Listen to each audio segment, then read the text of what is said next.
бұл сабақта біз мынандай сториске арнайы нелер жібергем. Көрдіңіздер ма, прозрачный фон?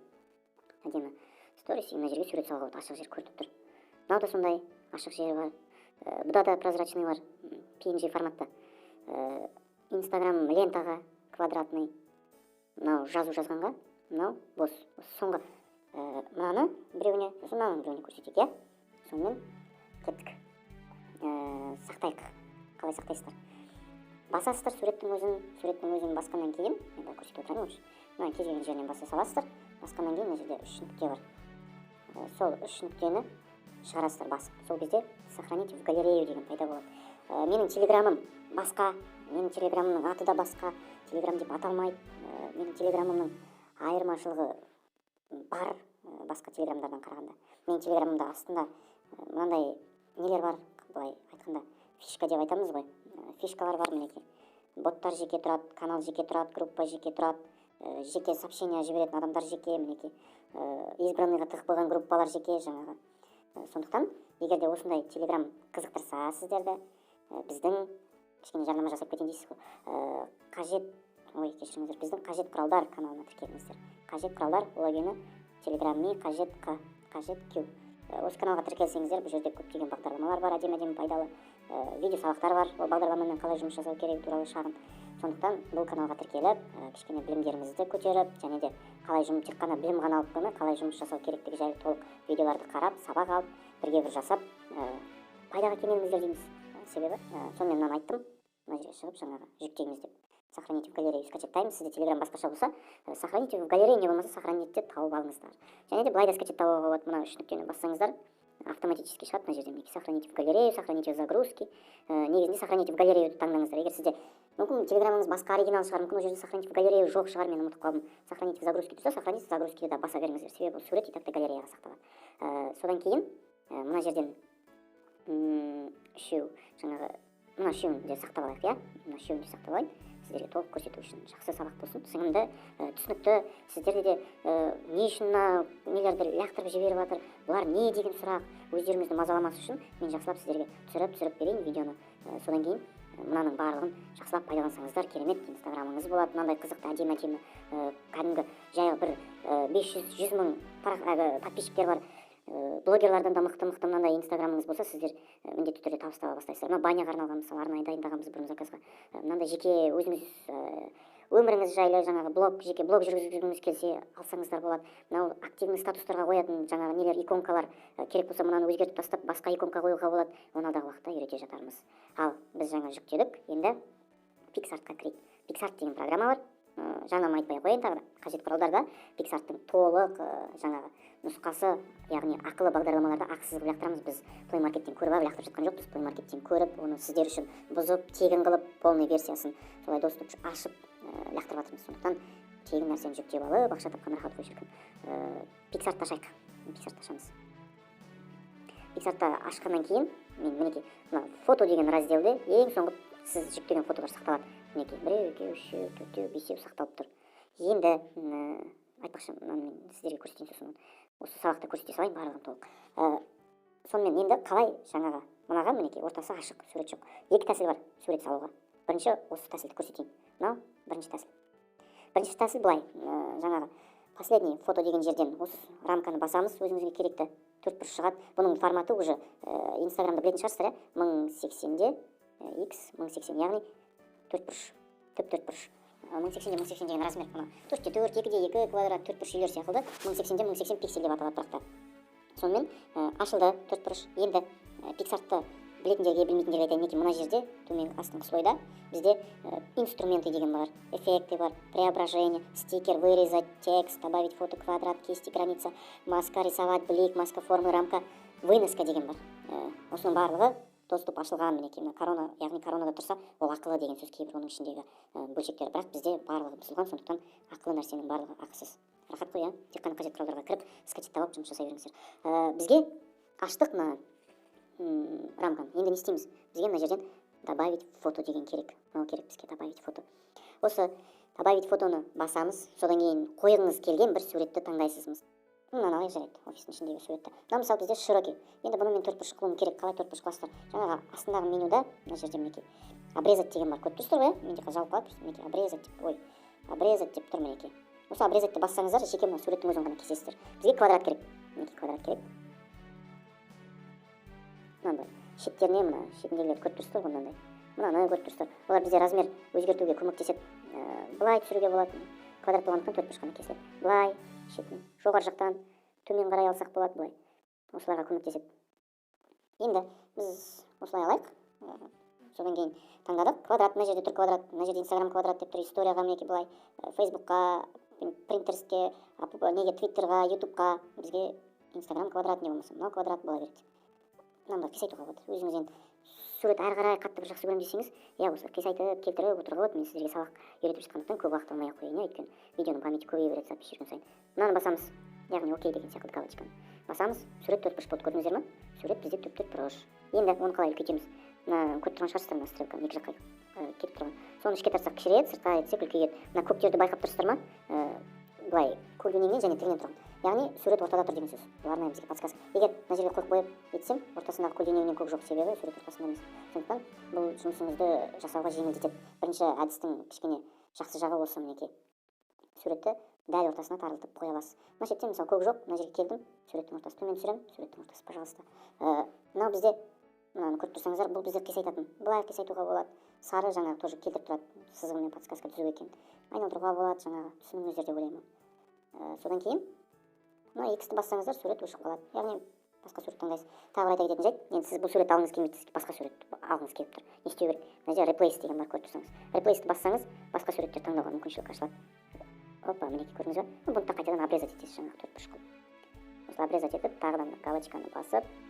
Яғни сурет айырбастайтын болсаңыз, передумать етсеңіз, назатты жаңағы мынаны басып қайтадан шығып керек емес. Жай ғана мынаған кіре салу керек replace-ке. Түсіндіңіздер ғой? Түсіндіңіздер деп ойлаймын. Енді давайте нетейік, кеңейтейік. Кеңейді. Енді сіздер енді білмейсіздер ғой, қаншалықты кеңейді, қаншалықты сіздерге дәл келді, жаңағы шеттер, мүмкін қолы кесіліп қалған шығар, мүмкін адам болса басы кесіліп қалған шығар ана жерде. Оны қалай білуге болады? Оған арнайы мына жерде прозрачность деген бар. Соны әдейі азайтамыз. Көрдіңіздер ме? Сол кезде сіздер түсінесіздер, там басы бірдеңе болды ма, или дұрыс болмай жатыр ма? Тарылтамыз ортаға. Одан кейін мінекей келіп тұр, рамканың ішіне кіріп кетті ме, сыртына шыға ма, білетін боласыздар. Мен былай ойайын да, мысалы, былай кішкене көтере салайын. Сосын тағы бір вариант, мына екі саусағыңызды алып, осы мінекей мен боядым ғой мына. Соны екі жаққа қарай жылжытсаңыз, кішірейеді, үлкейеді екі саусақтан. Екі саусақты былай қисық ұстасаңыз, қисық кетеді осылай. Содан кейін төртбұрышқа тарылту үшін жаңағы қайтадан көк сызықты ұстап аламыз. Тігінен, көлденеңінен, сосын үлкейтеміз. Кішкене көтереміз. Прозрачность түсіндік деп ойлаймын. Жаңағы басыңыз, не болмаса бір жақ қолыңыз көрінбей қалып жатса, осылай тарылтып алу үшін керек болады. Мінекей. Бізде бәрі нормально деп есептейік. Мына жерде сурет емес, жазу болғандықтан мән бермей қойыңыздар. Қайтадан прозрачность 100-ге апарамыз. 100-ге апарғаннан кейін барлығы қанағаттандырса, сізді нормально болса, галочканы басамыз. Содан кейін тағы, кешіріңіздер, галочканы басамыз. Галочка басылды. Рамка салақ болып тұр, не до конца. Ішінде емес сурет, сурет сыртында. Ары қарай не істейміз? Төменде добавить фотоға қайтадан келеміз. Добавить фото. Қайсы рамка етесіз? Мына рамка, бірінші рамка осы. Қайтадан таңдаймыз. Добавить дегенді басамыз жоғары жақта. Қайтадан, как обычно, үлкейтеміз. Енді бұны қалай үлкейтіп жатырмын мен? Кейбір айтады, мүмкін слишком үлкен не болмаса, былай кішкентай болып қалатын шығар. Оған жауап қарапайым. Қараңыздар. Төртбұрыш дәл ортасында тұр, барлығы бізде дұрыс. Енді ақырын саусағымыз төмен қарай түсіре береміз. Шеттерін байқадыңыздар ма? Өздеріңіз дұрыстап қараңыздар, экраннан. Көгерді, яғни размермен келіп тұр, бірдей, 1 миллиметрде артық кем емес. Жібере саламыз. Оля, болды. Дайын сіздің неңіз Инстаграмға. Ары қарай галочканы басасыз, содан кейін мынау сызықшаны басасыз, содан кейін жаңағы мына жерде ештеңке баспайсыз, құр сохранитті басасыз, болды. Сақталады, маған керек емес, удалить дей салайын. Екінші тәсіл кішкене жеңіл сияқты, әркімге әртүрлі, бірақ та мына жерден қараңыздар. Жаңа біз фотодан алдық, иә? Енді төмен қарай түсеміз, яғни жоғары көтереміз экран. Жоғары көтерген кезде цвет фонов деген бар. Кешіріңіздер, цвет фонов емес, холст деген бар. Выбрать холст. Рисунки, да, выбрать холст. Соны басамыз, выбрать холстны. Выбрать холстны басқа. Фотоны таңдаймыз. Мен өзім шатасып отырмын. Фотоны таңдаймыз. Көмәден қойдым. Фотоны басамыз. Таза рамка. Басқасынан айта, екінші рамка. Мынаны аламыз. Алдық. Көрдіңіздер ме? Бұда уже кішкене басқаша. Астына қарап көріп тұрған шығарсыздар. Бұл жерде қию керек деген бар. Ештеңке қиып керек емес, бізде бәрі төртбұрыш, өйткені мыңда мың мінекей размер көрініп тұр, иә. Енді біз жаңағы нені басамыз, галочканы. ары қарай кеттік. Екінші этап көрдіңіз бе, мында басқаша уже. Мына жерде мүлдем басқаша. Мына жерде қарындаш бар, өшіргіш бар, жылжытатын бар, фигуралар бар, жазатын бар. Бізге бірақ бұл жерде мынандай не бар, арнайы ең шетінде бұрышта тұр. Көріп тұрған шығарсыздар. Соны басып ашып берейін, мінекей. Слой бар, фотошоптағы секілді слоймен жұмыс жасаймыз бұл жерде. Мынау слой бізде қазір пустой, және де біздің неміз соған қойылып тұр, өйткені сұры болып тұр, көріп тұрған шығарсыздар, мына жерде сұры. Яғни біз сол недеміз, слойдамыз. Мынаны бассам сұры мында кетеді. Бізге бірақ мынау керек. Мынау керек емес, мынау емес, осыда тұру керек бірінші слойда. Енді ары қарай қалай болады? Жабамыз слой қайтадан. Мынаны бассаңыз ашылады, жабылады деген сияқты. Енді осы дайын слойға жоғарғы қатарға сурет саламыз. Фото. Кішкене есі дұрыс, дені сау сурет алмасам, сіздерге қиын болып жатқан шығар. Оны сандап алайықшы, как раз адам. Енді мына жерде қарап тұрыңыздар, размерін көрдіңіздер ме? 960 та 1280. Конечно, бұны да бірдей алып өзіңіз тарылсаңыз болады, бірақ қалай айтсам екен, ыңғайлы, ең ыңғайлы, қолайлы вариант ол алдын ала квадрат алу, 4 бұрышке. Квадратта осы жерде тартып алған дұрыс. Осылай мінекей. 4 бұрыш 726 да 726 қылып береді. Әртүрлі. Оны үлкейтсе үлкен болады размері мысалға. Қараңыздар. Мінекей 960 та 960. Галочканы басамыз. Келесі этапқа көшіреміз екен. Галочканы бастық. Қараңыздар, бұл жерде бір кішкене жаман жері ыңғайсыздауы, либо суретіңіз мыңда мың болу керек, либо қолыңызбен жаңағы мен айтқандай екі саусақпен ұстап тұрып екі шеттен үлкейту бүйтіп. Ой, мен қарындашты басып қалдым. Кешіріңіздер, қарындаш басып кетіпті. Енді қиын болды. Осындай кішкене минустар бар бұл. Қиындататын жұмыста. Қайтадан қарындаш басып кетіпті. Сондай бір қарындаш басып кетсе, осы артқа шығып, назад, X арқылы артқа шығып удалить етіп қайтадан басынан бастайтын жаман несі бар. Сондықтан мен көп бұны пайдаланбаймын. Қараңыздар, бұл жерде манағы мен айтқандай мына жердегі не жоқ, мынандай екі стрелка екі жаққа еттен үлкейте салатын, құр мынау ғана бар дөңгелететін. Түсіндіңіздер ғой, бұл жерде қолмен өзіңіз екі саусақпен емес, жаңа мен қате ақпарат бердім. Екі саусақпен етсеңіз, екеуі де размер жай масштаб үлкейеді. Рабочий стол дейді ғой, телефонның экраны. Бұл жерде мыналарды көріп тұрған шығарсыздар. Осыларды жаясыздар төрт жаққа жаясыздар. Қараңыз. Осылай ақырын, аккуратно. Неге аккуратно? Себебі бұл жерде қисайтып алуға болады. Қисайтып алғаннан кейін мінекей мынаны мысалға мынаны айтамын мен. Қисайтып алсаңыз жаңағы төрт бұрыштар болды ғой, мана бізде көп мынандай бүйткен әдемі подсказкалар. Бұнда ондай подсказка жоқ. Көрдіңіздер ме? Подсказка мүлдем жоқ. Сондықтан өзіңіз көзіңізбен ақырындап тартасыздар. Енді әркімге әртүрлі ұнайды. Жаңағы жеңіл вариант бастаушыларға. Мен көбінесе осымен де жұмыс жасаймын. Өйткені маған өзім тартамын жаңағы қисық ұстай саламын дейді. Бір рамкадан мынандай нелер шықпаса болды, қателіктер. Ақырындап кетсе ештеңе кетпейді, кім біліп жатыр. Мінекей, енді бұл жерде суретті бетіне салдық. Енді істейміз. Галереяға бармаймыз, манағы сияқты, андағы сияқты екі жұмыс жасамаймыз. Мынаған қайтадан кіреміз слойға. Фотошоп білетіндер жақсы түсінген шығар уже. Мына слойды астыға түсіреміз да, получается. Мына тұрған слойды жоғары көтереміз. Ол қалай? Ол өте қарапайым тәсіл. Мынаны бүйтіп ұстап тұрасыздар қолдарыңызбен. Мынаны деймін ғой. Мынаны мінекей қолдарыңызбен бір саусақпен ұстап тұрасыздар да төмен қарай жылжыта саласыздар. Мінекей. Болды, мен жылжыта салдым. Түсінген шығарсыздар, иә? Мен ұстап тұрасыздар да көтере саласыздар, ұстап тұрасыздар да жылжыта саласыздар. Қайтып жабамыз. Болды. Мына жерден тағы да жылжытуға болады. Кішірейтуге болады. Осылай. Мінекей. Басқа ештеңе істей алмайсыздар. Ештеңе істей алмайсыздар дегенде енді бірдеңе қосқыларыңыз келсе, әрине өз еріктеріңіз мына жерде. Төрт бұрыш бар, андай, мындай, неше түрлі бар әйтеуір. Мындай бар, қосқыңыз келсе, ол әрине өз еркіңіз. Оны қосуын былай жүргізіп қалсаңыз, ромб пайда болады мінекей. Көрдіңіз ғой. Ал енді бұл енді байқамай салып алдық. Қалай кетіремін, қалай не істеймін деп қатты не етпеңіздер, уайымдамаңыздар. Просто мына жерде өзінің настройкалары бар, жаңағы назад дегені бар мінекей, вперед дегені бар. Жаңағы назад болса назад жоғалып кетеді. Жоғалып кетті. Көрдіңіздер ғой. Қайтып кетесіздер. Болмай қалды. Назад ешқандай қиындығы жоқ. Иә? Енді сурет нормально барлығы ұнап тұр, дайын деген сияқты. Как обычно, сол далее басамыз. Сохранить, поделиться, редактировать бар.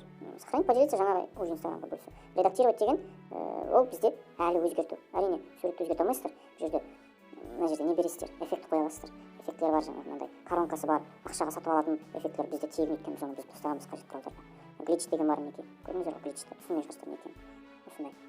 Қазір трендті ойым қате еспесем осы глич. Білмеймін, қыспаймын. Без эффектов. Полароид бар. Полароид 2 бар. Ешкі суреттер болады ғой. Новый мінекей. Новыйлардың барлығы бұзылған, қараңыздар, күшті. Осылай эффект қойсаңыздар болады. Әрине ең бірінші суретті өңдеп алған жақсы PicsArt арқылы осындай эффектермен. Содан кейін барып рамканың ішіне қою керек. Өйткені қарап отырсаңыздар, көрдіңіз бе, рамкаларда бүлініп кетіп жатыр. Сосын мән мағынасы болмай қалады. Мынау эффект керек емес болса, X-ті баса саласыздар, удалить деген шығады. Удалить. Болды оригинал. Сурет өзгертілмейді бірақ. Ең бірінші суретті өзгертіп алу керек болады кіріп.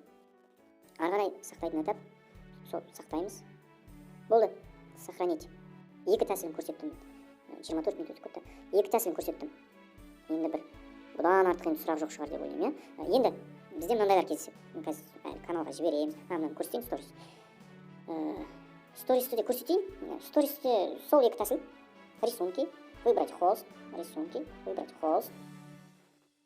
Фото. Фотоны басамыз. Фотоны басқаннан кейін жаңағы нені сториске қоятын таңдаймыз. Өзі размер автоматты түрде қойылды. 1080-1920 өлшеніп тұр. Енді әрі қарай галочканы басамыз. Ештеңе өзгерту керек емес. Себебі біз барлығын өлшеп сызып дайындап бердік. Мына жерде пустой. Мынау несі? Мына қазір қарындашыма дейді. Мынау пустой тұр мінекей. Мына жерге сурет қою керек. Әрине, оның размері таңдап жатса. Қайтадан слойды ашамыз. Мына жерге қойылып тұр. Барлығы бізде дұрыс. Фотоны басамыз. Фото плюсты бастық. Фото деген шықты. Фотоны таңдаймыз қайтадан. Так. Не таңдасам болады? Мына суретті таңдайық, осы сурет жақсы сияқты расымен. Так. Міне әдемі. Инстаграмда. Мінекей. Енді мынаны бізге сторис размері керек, мысалы 4 бұрыш па, не болмаса жалпақ. Енді осының сторис размерін алғыңыз келеді. Мінекей история деген басасыз. Инстаграмның историясын. Историяны бастыңыз, дайын размер историяның. Сосын так кішірейту керек, жаңағы жазуға керек емес деген сияқты, қыздың өзін алу керек деген сияқты. Опа, міне. Қараңыздар. Болды.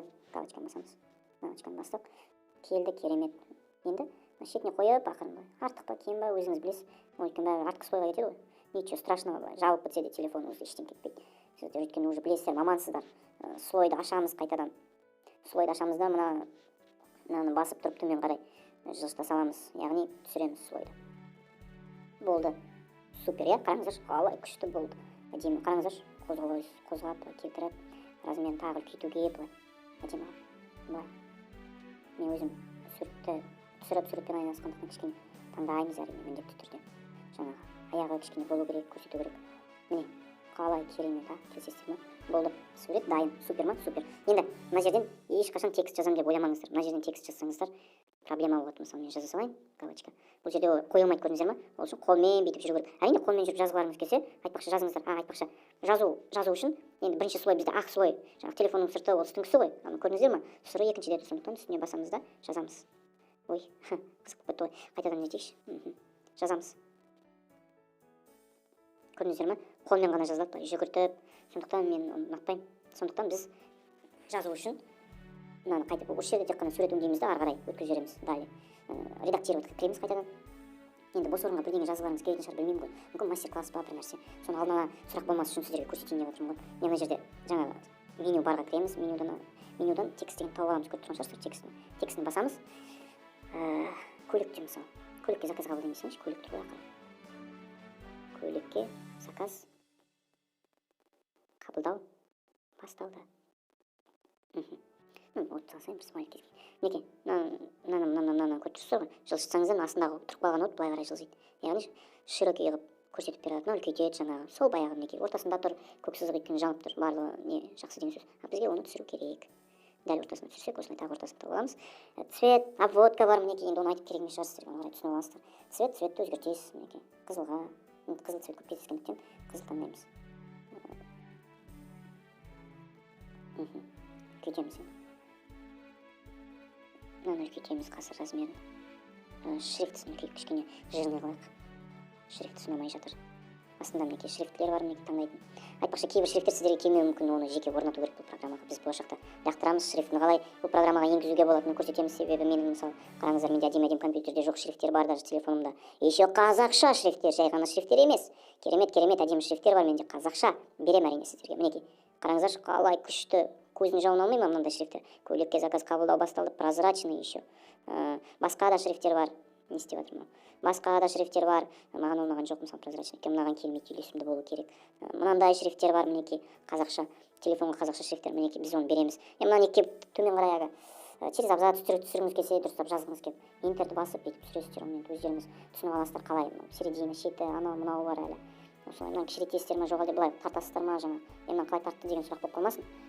Қалай мінекей мына тартып жылжытып жатыр деген ол мынау мінекей, мынау функция көмектеседі оған. Жаңа айттым ғой, широкий керек болса тартсаңыз широкий қылып тастайды мінекей. Көрдіңіздер ме?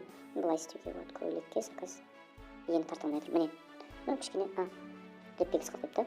Отты да басайын, иә? Отты да басайын. Кішкене кішірейтем. Мына жерге қалып жазасың. Тағы кішірейту керек. негізі мен шын айтайын, мен негізі былай барлығын бірге печать етпеймін. Мен өзімнің лайфхакым да, сіздер пайдаланасыздар ма оны мен білмеймін ғой. Мен негізі асықпай жұмыс жасағанды жақсы көремін. Көйлекке деп жеке жазамын, чтобы шрифтін үлкен қылуға мүмкіндік алатындай. Көйлекке деймін. Содан кейін кішкентай әріппен заказ деп жеке печать етемін. Неге екенін енді түсіне бастаған шығарсыздар, қараңыздар, қазір көрсетемін. Сөйтіп неге көрсете салайын мысалға. Менің телефоным экраны не жүріп жатқандықтан жазба осындай кішкене проблемалар жасап беріп отыр, тудырып отыр. Мінекей, мынаны мен кішірейте аламын, кішкене шағын қылып сыйымды қылдыру үшін. Мына жерге қоямын мінекей. Көрдіңіздер ма осылай? Мынаны бүйтіп кішкене жылжытып, не болмаса қисайтамын мына жаққа. Сары, яғни түзу. Қисық ешкімде жоқ. Заказды да қисайтып былай. Көйлекке заказ. Мына жеріне қабылдау, көрсетейін. Мына жерге қабылдау басталды деген сияқты мысалы. Бүгінгі сабағымыз 33 минут кетті, масқара. Жарайды, мынаны галочкамен сақтаймыз. Ары қарай сақтаймыз керек. Мына жерде сохранить. Болды, статустарыңызға бөлісе беріңіздер. Маған әрине сақтап керек емес. Удалить. Енді тағы бір соңғы бір қазір жібереміз сондай нелерді. Ленталарды қараңыздар. Мынандай ленталар жіберейік деп жатырмыз сіздерге. Кеше ғана жасап бітірдік.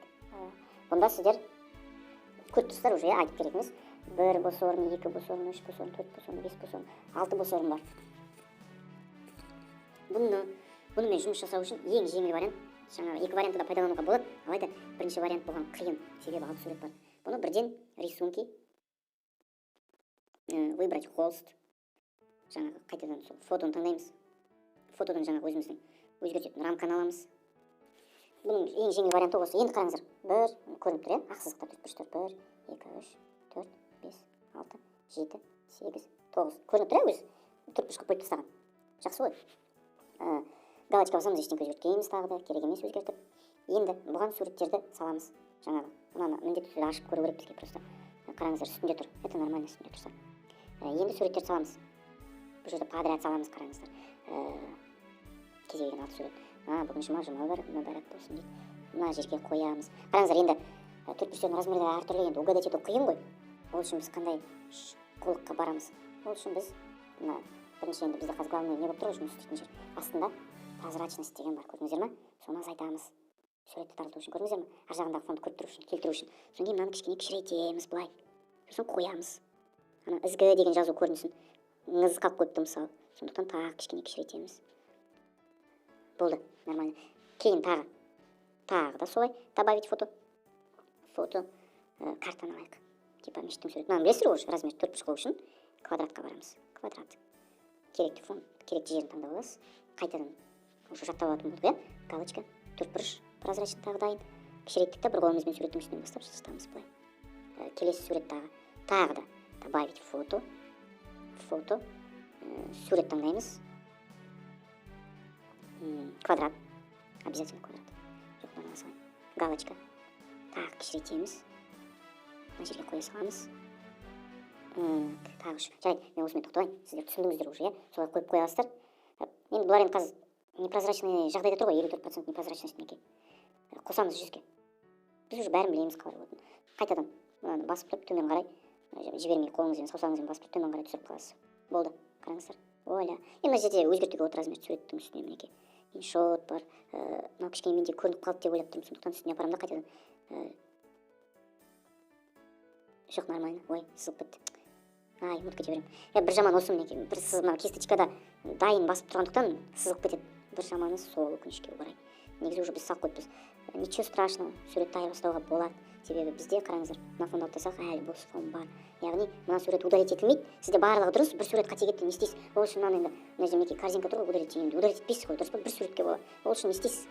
Қайтадан үстіңгі фонға басамыз да, просто тупо фотоны аламыз кез келген тағы да. Мен қайтадан жұманы алайыншы. Қайда кетті жұма? Кішкене дұрыс болмай қалды. Квадрат кеттік. Прозрачныйсын кішкене кішірейту керек. Осылай. Ана жерде өйткені ақ несі көрініп қалыпты. Сондықтан асықпай жұмыс жасаған дұрыс. Ағын көрсетпей. Вот енді менде көрінбейді. Менде енді көрінбейді. Прозрачность қайтадан қосамыз. Мынаны түсіре саламыз. Болды. Енді дұрыс болды. Осылай бір суретке бола барлығын өшіріп керек емес, себебі бұнда уже сіз все-таки біреу екеу үшеу төртеу бесеу 6 сурет салайын деп жатырсыз. Ары қарай ары қарай кеттік қайтадан. Редактировать ештеңе керек емес. Мен айттым, егер суреттерге бір рең беретін болсаңыз, эффект беретін болсаңыз, алдын ала суретке эффектті беріп алыңыздар. Содан кейін барып осылай рамкаға қоя салыңыздар. Кеттік. Сохранить. Мен типа болдым.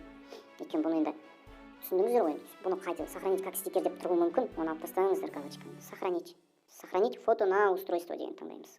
Астында. Готованы басамыз. Енді сыртқа шығамыз. Қараңыздар.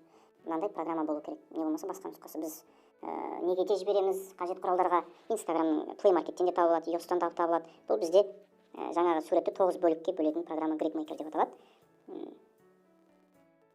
GridMaker, мінекей GridMaker таңдаймын. Pixart'ты басамыз, себебі бізде сол жерде Pixart'ты басамыз, суреттер шықты. Жаңағы біздің үлкен основной суретті аламыз. Қараңыздар. Болды. Кесіп беруге дайын уже бар екен, 4 фон мінекей. 3-3 таңдайсыз. 3-те енді бұл енді 9 не болғандықтан 3-3 самасы бұл. Однозначно мінекей. 4-те 3-ке бөлуге болады, 3-те 5-ке бөлуге, 3-те 7-ге даже бөліп тастауға болады. 8-ге 9-ға болды. 3-те 10-ға бөліп тастауға болады екен даже. Біз әлі көрсетеміз ондай 10-дықтарды жібереміз әлі болашақта. Ойлаңыздар, 3-те 10-ға бөліп уже бір контент план уже дайын. 30 бір айға. Бізге қазір 3-те 3 керек. Таңдайсыздар. 3-те 3. Мінекей мінекей галочка бар шетінде. Соны басамыз. Бітті, кесті, реклама шығып отыр әрине. Мінекей, кесті. Біріншісі, екіншісі тұр, көрдіңіздер ғой. Бұны бөлісуге болады, бірден айтпақшы. Бірді бассаңыздар, өзінің үстіне көрдіңіздер ме? Бөлісу. Бөлісіліп кетті дейді уже. Екіні бассаңыздар, тоже поделиться бар мінекей. Feed деген лента. Direct біреудің жекесіне. Stories деген историяға бөлісу. Не болмаса сақтауға болады. Галереяға сақтап қойса да болады. Мінекей save. Yes-ті басасыздар. Не айтып отқан білмеймін, әйтеуір фотогалереяға сақтайсың ба деп отыр. Я дейсіздер, болды. Сонымен сурет сақталды successfully. Ағылшын тілі онша емес, иә. Галереяны ашамыз. Недавнийді көрдіңіз ба? Недавнийді сақталып жатыр. Недавнийді басамыз. Мінекей. Мен 2 рет сақтап қойыппын ғой. Және ничего страшного. 9 шаблон туда деп тастайын. Мінекей. Дайын тұр. Жаңағы үстіне біріншісі кетеді, конечно, сондықтан үстінен бастап бөлісесіздер. Біріншісі, екіншісі, үшіншісі, төртіншісі, бесіншісі, алтыншысы, жетіншісі, сегізіншісі, тоғызыншысы, иә. Оны қалай галереядан бөлсесіздер білетін шығарсыз. Мынаны басасыз. Енді телефон, әр телефонда бар өзі. Поделиться деген бар. Мінекей. Сторис емес бірақ та. Мінекей feed деген сол. Лента деген сөз ғой, feed осыған. Енді оны тауып аласыздар ғой. Не болмаса жаңағы Инстаграмның өзіне кіресіздер. Оның еш қиындығы жоқ. Мынаны былай басасыздар, мінекей мына жерден таңдап аласыздар. Тек қана жаңағы бірінші қайсы тұру керек, екінші қайсы тұру керек білсеңіздер болды, шатастырып, білдіріп, ақалай-мақалай қылып тастамаңыздар. Осылай. Назар салып, осы сабақты 20 минутқа қазір кішкене жылдамдатам ғой екен. Көргендеріңізге рахмет, дамыңыздар, пайда табыңыздар, беріп жатқан сабақтарымызды пайдаланыңыздар.